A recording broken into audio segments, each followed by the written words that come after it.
Приветствую вас на моем канале. С вами Вадим. И мы продолжаем серию выпусков про ту технику, которой я пользуюсь. Но перед тем, как начать наш выпуск, пожалуйста, подпишитесь на канал, вы знаете, где кнопка. Поставьте лайк в конце видео.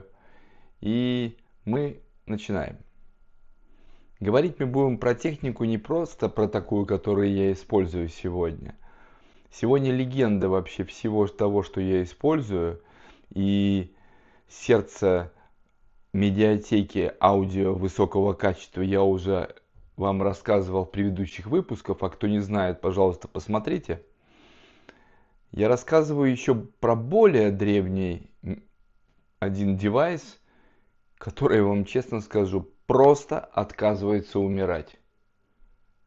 Он работает и актуален в 2026 году. И речь пойдет о NVIDIA Shield первой генерации. Вот этой коробочке, ребят, чтобы вы поняли, уже 11 лет. 11 лет назад NVIDIA Shield выпустила свой NVIDIA, точнее не NVIDIA Shield, он называется Shield, выпустила свой девайс, плеер, будем так говорить. И к тому времени я вам честно скажу, сколько я себя помню, пробовал найти хоть какой-то нормальный плеер, который можно подключать к телевизору. В то время даже смарт-телевизоров таких и не было, которые сейчас у нас. И через этот плеер прекрасно и без всяких проблем просматривать контент. Это в моих командировках я мог смотреть видео, я мог слушать музыку или что-то еще, хотя этого было бы мне достаточно. И поверьте, за большое количество времени я перепробовал обалденное количество этих Android-плееров, всяких китайских производителей, ноунейм производителей. И пытался и так, и сяк, и настроить, но все они какие-то были корявые. У меня было такое, чтобы мне надо было, чтобы туда подключался не один жесткий диск, а два. В конечном итоге получалось, что они не берут жесткий диск, или какого-то не такого формата этот жесткий диск, или очень большой жесткий диск, или вы закидываете видео, аудио в такие-то папки и так далее и тому подобное. То есть все они были какие-то косолапые, косорукие, надо было все делать и пользоваться какими-то своими костылями.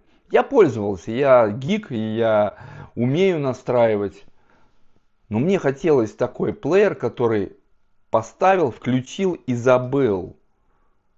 И вот это случилось. Про этот плеер я только сейчас понял, что я вам не рассказывал. Он мне служит верой и правдой 10 лет. Ну, 11 уже подходит. 10-11 лет. Ваши все телефоны уже 10-11-летней давности уже устарели, превратились, в кирпичи. Всякие там девайсы, они уже давным-давно умерли. Они морально умерли, они не могут что-то воспроизводить и так далее и тому подобное. А этот старичок, мало того, что он актуален, так вот NVIDIA, я обожаю эту компанию, потому что я пользуюсь ее видеокартами, кстати, тоже. Она поддерживает, вот прошивка на него пришла последняя, а сейчас 2026 год, буквально месяц назад обновили полностью Android TV. Я и до сих пор пользуюсь, вы сейчас скажете, а зачем? У тебя же там крутой телевизор, у меня Samsung Frame. Зачем такая приставка, ты пользуешься вот этим телевизором и поменьше проводов? Так вот, мы сейчас об этом поговорим, почему я ей пользуюсь, почему до сих пор она актуальна и даст фору любому телевизору, который у вас стоит в вашей гостиной, какой бы он крутой не был, я вам честно скажу. Когда я ее покупал, я покупал его максимальной конфигурации. А максимальной конфигурации вы не смеетесь. Сейчас я скажу, что у него стоит. Tegra X1. Что это такое? Чтобы вам было бы более понятно, что это за чип. Он настолько хорош, что его используют в Nintendo Switch. То есть он очень такой бережливый. Его ставили в коробочку, которую не носить с собой, а которую подключать к электричеству. Кстати, блок питания также работает исправно уже 10 лет. Блок питания маленький от компании NVIDIA. Ой, у него там было, я не помню даже, я не буду вам сейчас врать, но кажется у него всего лишь 4 или 8 мегабайт оперативки, то есть совсем кажется мало. Но там настолько классно сбалансирован вот этот процессор, железо и так далее, что на данный момент, в 2026 году, он воспроизводит без лагов, без проблем, полностью 4К видео. Да, 8К видео я тоже пробовал производить, и тоже он производил. Давайте говорить о 4К и говорить правду, что смотрим мы на данный момент, простые люди, на наших телевизорах, 4К видео. У него есть хорошие кодеки для воспроизведения аудио, но так как у меня есть, я вам показывал, это BlueOS есть плеер, я аудио слушаю через него. Вы сейчас тоже спросите, а зачем же это? Все эти телевизоры и так далее, есть у нас Android. Так я вот сейчас вам скажу и перечислю компании. Samsung, Sony. Вот эти две крупных компании. Я не знаю про мелкие компании. Они основное количество кодеков и воспроизведения видео просто не поддерживают. Кто знает, кто не знает, за кодеки самой компании, чтобы этот кодек был hardware прописан, надо платить. Они, видимо, не платят. И у них это не поддерживается. То есть, если вы взяли какое-то видео и захотели посмотреть на телевизоре, не будем говорить, откуда вы его взяли, то я не уверен, что вы его проиграете. Вам надо будет через какие-то костыли. Что происходит с этим плеером? С этим плеером очень просто. Это Android TV OS, на который можно накатывать также не только из маркета, который там есть. Android Market, он подключен сейчас к моему Android аккаунту. Можно туда закидывать любые файлы ARM и инсталлировать на эту платформу. Когда я покупал, я вам говорил максимум это значит, что у него даже шел вот такой вот интересный и очень-очень функциональный джойстик. Зачем джойстик, вы скажете? Это не игровая консоль. Да, это не игровая консоль, но там Android, и все игры можно играть под Android. А зачем еще джойстик? Смотрите дальше, я вам расскажу. Джойстик, кстати, неплохой, очень хорошо лежит в руке. Он такой граненый, такой интересный, если вы видите. И более стильного джойстика я не видел, он перезаряжаемый. У него там аккумулятор достаточно неплохо держит. Давайте поговорим дальше, что. Вы скажете, господи, что-то такое новое, китайское выпускается. Вот, пожалуйста. Мне было очень интересно, и я купил, как он называется, H9 6 Max 8K Ultra HD, бля-бля-бля. Вот эта штуковина, таблетка, она немного очень стоит, хотя тоже как половина этого шилда. Шилд я покупал, чтобы вы поняли, за 199 евро. Дико дорого. Вообще по тем временам это была вообще какая-то сумма космическая. Мне говорили, что ты делаешь? Посмотрите, 10 лет, а он у меня до сих пор. Я не хочу даже менять на вторую генерацию. Третья, говорят, выйдет, посмотрим. Но пока он работает, я не хочу его трогать. Так вот этот вот 8К хваленый, 5-10. Во-первых, я подключаю плеер и этот, и другой, и пробовал все, что все, что только можно за это время. Я думал, что это такое цивильное, классное, там от Xiaomi, от Apple Player и так далее, от таких компаний. Я буду подключать, все будет классно. Во-первых, начнем с того, что телевизор, когда ты подключаешь, конечно, он видит HDMI, плеер и девайс, но что происходит?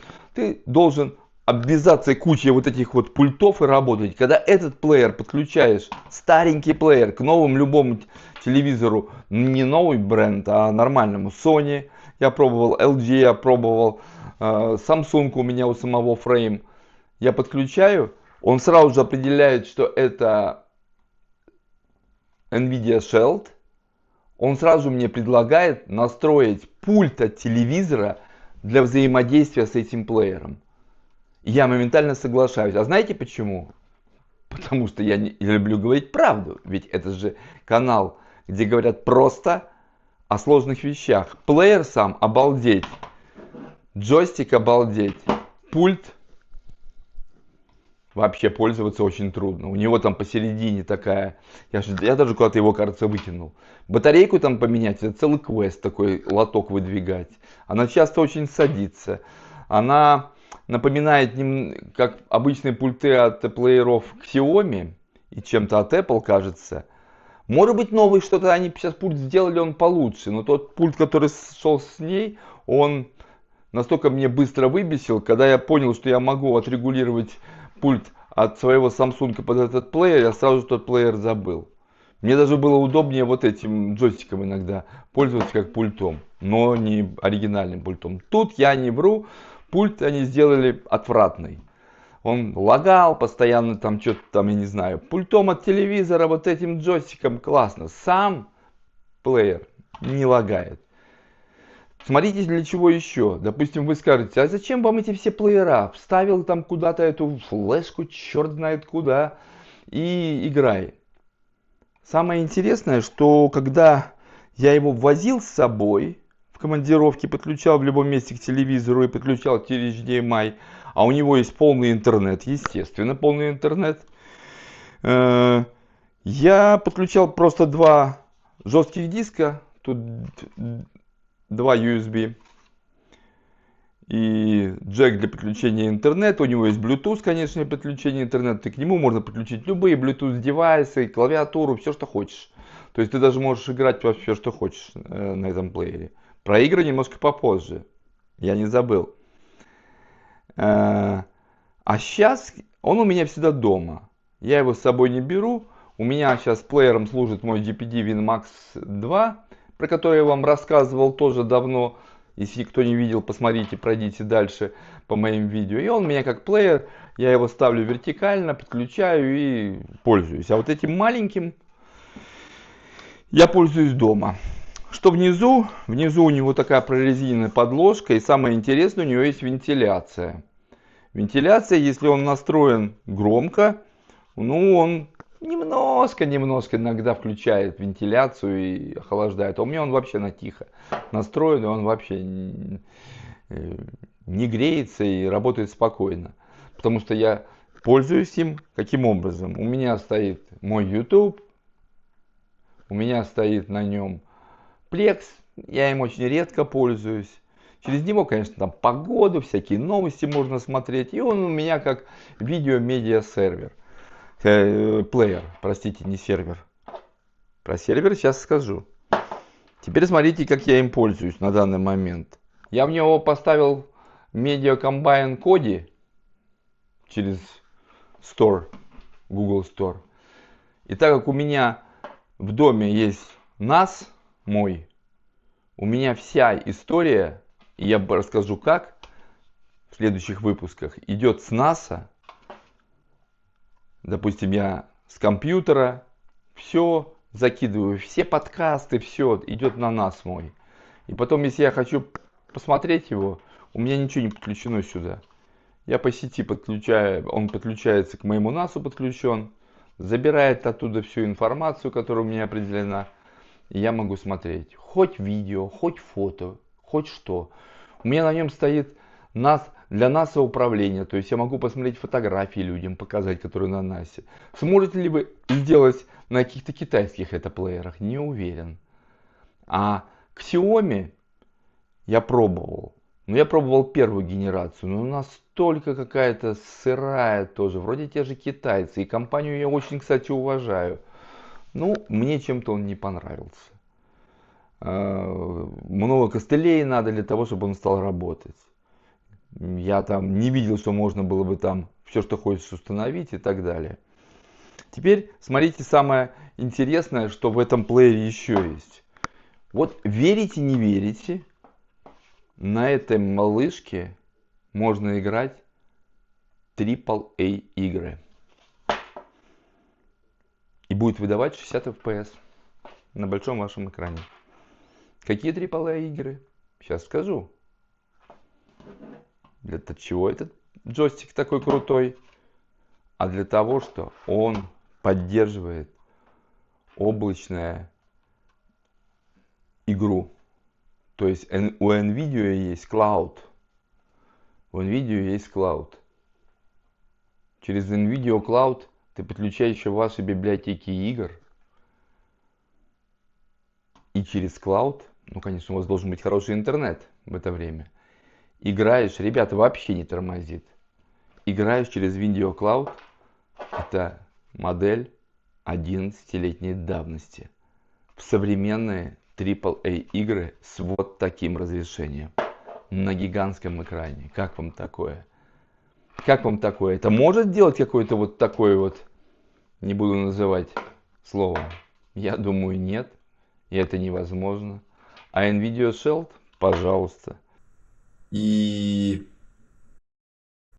классно тянет все игры. Можно накатить какие-то, конечно, лаунчеры, которые тоже люди накатывают и играют. Но мне хватает этой Android TV. Я отрегулировал, и он работает вообще за милую душу. Притом он настолько хорошо отрегулирован с помощью HDMI, что я про него почему забыл, я вам скажу. Когда он подключен HDMI, так как все телевизоры его видят и именно определяют, что это за плеер, он кроме того, что оригинальным пультом от телевизора ты им управляешь, при включении телевизора у меня сказано так, если я перехожу на него, а у меня так выставлено, что при включении телевизора сразу я уже на нем стою, телевизор дает команду этому плееру, и плеер автоматически включается. То есть это настолько быстро происходит, что ты даже не понимаешь, что включилась не телевизионная какая-то, ну, прошивка там, допустим, урезанная, очень-очень урезанный Android на Samsung, на Sony там немножко более расширенный, и нормально.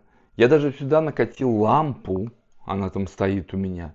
Если кому-то интересно, что это такое, что это за медиа-сервер и как там смотреть видео, напишите в комментарии. Я обязательно расскажу, как им пользоваться, как накатывать туда плагины и так далее и тому подобное. И смотреть последние фильмы в очень хорошем разрешении тоже. Пожалуйста. В отличном качестве, в любом качестве. Я для интереса скачивал ролики 8К на него. Может быть, он там немножко начинал шуметь, там, ну, греться, но не сильно. Но он их воспроизводил. Он не тормозил. То есть, почему я про него забыл и не рассказывал? Да очень просто. Я его поставил, подключил, и он работает. Я про него забыл, действительно забыл. Вот такую технику я действительно обожаю. Техника должна работать. А на этом я заканчиваю. Всем хороших гаджетов, которые будут работать долгие годы и не доставлять вам никаких хлопот. Хорошего настроения. Еще раз прошу, подпишитесь на мой канал. Отметьте колокольчик, чтобы получать уведомления о новых видео. А на этом я заканчиваю этот выпуск. Спасибо, что вы пришли и посмотрели. До новых встреч.